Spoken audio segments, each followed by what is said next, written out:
Now, B, we gotta talk about this Willie D talk. Houston Willie legend D, and the Ghetto Boys. Houston legend, man. He had a recent clip going viral. I know Art of the Dialogue posted it, and I know Willie D has his own podcast show. And he was talking Mm, about basically does lyricism matter? Because a lot of people like to check off lyricism as the most important box that you need as a rapper, and that a lot of people don't consider Tupac a lyricist, and some people consider Tupac to be one of the greatest rappers to have ever existed. So if Tupac, quote unquote, does not check this quote unquote lyricist box, does lyricism really matter? Now, B, you said that me and Kiko was kind of going back, not back and forth, but Kiko said something, and I also related to it as well, which I'm trying to yeah, find a I tweet. saw you going back and forth with another gentleman in the thread. Yeah, so what it was is Kiko initially says something to the effect of, he's been on this whole kick that like you don't need relatability to say that a rapper is good, which I'm just like, I Oh yeah, I agree, agree you with don't that. need it. You don't it's not a needed factor. It can be an added factor, but everything when it comes to actually talking about hip hop rappers, I mean, hip hop artists and things like that, it's all gonna be subjective because Mm, the only way to quantify certain things is looking at metrics and numbers. But this isn't like basketball where it's a sport where you look at technicalities and things like that, right?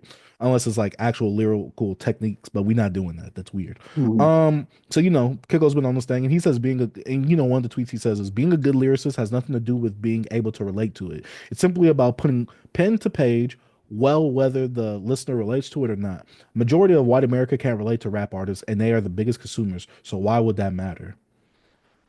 I completely agree with that. You have any yeah. notes on that one, B? No, I agree. I just think that my whole thing is when you think about an MC, you got to bring in more elements. Like even with Kiko, like Kiko's all about bars, but he also got to understand that he also likes something more into a rapper as well. Because if they say J. Cole the best rapper, Kiko clowns J. Cole, and all to me is he's loved for being a good rapper, right? Because to Yeah. me, Kiko, I mean not Kiko, but J. Cole's. But a lot of people, love J. Cole because of his I know, humbleness, because he you know, relates to the people. Yeah. yeah, but I'm just saying, but Kiko don't relate to J. Cole, True. but but he also don't like his bars either. So, but I'm like, but this is not a shot at Kiko. This is more of a shot at the people, really. Hmm. So why is J. Cole? He's just a good rapper. Why he's not grabbing more people? Like why the people that's more pure into the lyrics not connecting with Cole like that? Hmm. So I think it's more into an MC.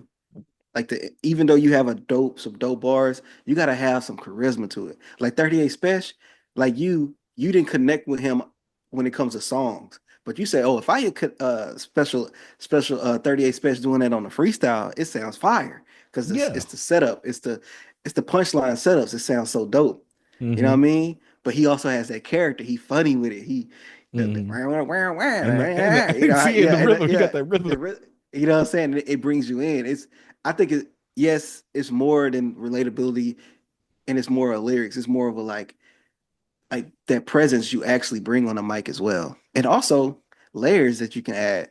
How far you can take your writing, like how detailed you can get. Like look at Nas. If you listen to Nas, Nas is be honest, Nas can be if you look at Nas, you'll be like, yo, Nas is a boring rapper. Compared to a Jay-Z, yes, I agree. I'm saying when it comes to like, But yeah, he's one of my favorites. He's one of my favorites. Just same, racing that right now. same. But I'm just saying, if you just listen to Nas and not understand how layered he can get and actually bring you into that out to song, especially with storytelling, like Hmm. who else gonna bring you a rewind? Like Nas does things like that. You know what I mean? He bring you in more with the storytelling Hmm. and the technicalities of like his writing skill. Like, come on, bro. Like, that's crazy. Like, I feel like you have Yeah. to add more to it. But yeah, I understand what Kiko's saying. More than relatability, because like you said, especially him bringing up the white audience, how they can't freaking relate to like people shoot them up, bang bang. A lot of people being in the hood, because majority Hmm. of white people not living the life that majority of maybe some black people will understand. Also, family members, or if they not actually living into it, they actually have probably family members or parents actually went through that life, but they not, right here with it, but they connected in a way. So Yeah. I understand it. I think it was a really good topic. It was just, I think it actually kind of it, it can bring you in the space of like we have this conversation like as if black is black culture, also hip hop culture. Because we starting to I starting to hear people trying to divide it because it's starting to understand that black people don't even know what black culture is. That's what I'm starting to get. You know what I mean? They feel like it's a whole nother thing. They're trying to separate the two. So it's like if we put those in there, white people could relate to the black culture. It could So, get diluted. so we've talked about this before, and I've said the Yeah. same point before, but I'll reiterate it for those who are new. If I go up to five people and I ask them to tell me what is black culture and define it to me, you won't be able to. You could give me Hmm. examples of it, but you won't be able to actually define black culture. So I think certain characteristics help define black culture. I think hip hop is a subsector of black culture, but I don't think hip Hmm. hop is purely black culture because there's people we've let into hip hop that aren't black, but Hmm. And they also fit into the contribute culture. contribute to hip hop and not being a part of black culture. Exactly. And so I don't think it's exclusively black, but hip hop is a subsector of black culture. I will say that Hmm. it stems from black culture. It comes from it. Hmm. For me, going to the topic of the lyricism and relatability and things like that, I agreed with Kiko because I'm just like a lot of white suburbia is not relating to Tupac. They're not Hmm. relating to Kendrick Lamar. And these are like the biggest like people Consumers. supporting this music, consumers of it. The people that's consuming a lot of the music in hip hop is the white consumer base. A lot of these people are not relating in terms of like living with these lived in experiences like these artists are. My Let main let's example take was like Tupac. let's Like a take it lot of these. this. Go My ahead, bad. take it It's away. all art and entertainment. We you all can connect with art in a way. Like let's do it from this. Let's say how black people and like a lot of rappers was obsessed with like mafioso, mafia mentality, mafia movies and stuff like that. We wasn't a part of that culture, but we felt connected. We have rappers naming themselves after mob bosses, you Mhm. know, being rapping about the Gambino family and stuff like that. But we had nothing Raekwon. to do with that stuff. You know what I'm saying? So it's the same thing as art. We all be a fan of these movie characters. It's the same thing as like uh a white suburban kid watching their favorite rapper is like entertainment. It's a character they fall in love with. You know what I'm saying? Hmm. Even though the stuff that this rapper talk about could be in like our neighborhood, we probably know a guy like that. You know what I'm saying? Actually doing the things that he's rapping about. But in entertainment, he's not real life. He's just an entertainer. You get what I Hmm. mean? So, so yeah, And they can. one It's not the. uh, It really nothing to do with relatability. and one of the points I was making because you saw me going back and forth with someone. Shout out to Hmm. Clyde Cyrus. I believe he is a rapper as well. You Hmm. know, like I was telling Kiko, I was like, relatability is an added factor for me to like a certain artist, like a Drake. Because I Hmm. said, Bun B and Freddie Gibbs are two of my favorite lyricists of all time. I don't be relating to what they saying. I'm like, I can just Hmm. appreciate the art form itself. And so, there was a thing that Clyde Cyrus said that they definitely relate to Pac. You don't have to live someone's experience to relate to their message. And my main thing was understanding and relating are two completely different things. Hmm. They're not always like a separate thing. They could collide, but it's not always the same thing. Like you can understand where Pac is coming from, especially with the way he told his story through his music and what you watching through the interviews and things like that and the stories that you hear from him. But I feel like it's harder for a lot of people to actually relate to Pac because Hmm. not a lot of people are like Pac. A lot of people take from Pac, a lot of people are inspired by Pac, things like that. But it's going to be hard to relate to Pac. Even A lot of even people as a don't live black in those person, experiences. Exactly. yeah, Like like most black people ain't having living that experience. most black people don't have two parents that was Black Panthers and stuff like that inside the organization. Like that's a different. Like he was so close in depth to like black, activism and stuff like that, and Hmm. reaching back to the community. Some people was just in there; they didn't have that. Also, that POV. You know what I mean? So Hmm. I don't know. It's. And but then we also talk about the stuff that he was talking about in the music, like the hood politics and things like Hmm. that, gang culture and stuff like that, the war on drugs, everything like that. Hmm. And so, Clyde Cyrus, he said something like, "Oh, but what about the songs like Dear Dear Mama and mama. Keep Your Head Up and stuff and Brenda's Got a Baby." I think he said that one. I could be wrong on that Hmm. one. But he said those aspirational songs. I'm like, "Well, yeah, but like that's not all of Pac's catalog. Like all of Pac's Hmm. catalog is not inspirational music or Think about it. aspirational music."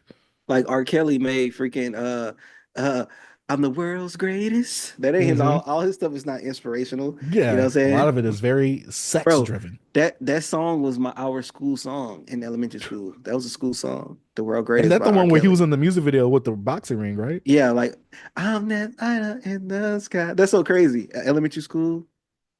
Yeah, nasty, nasty. That's why they call him the Pied Piper. Have you ever realized what the Pied? Yeah, who the Pied Piper is? Yeah, he used to sing to the kids.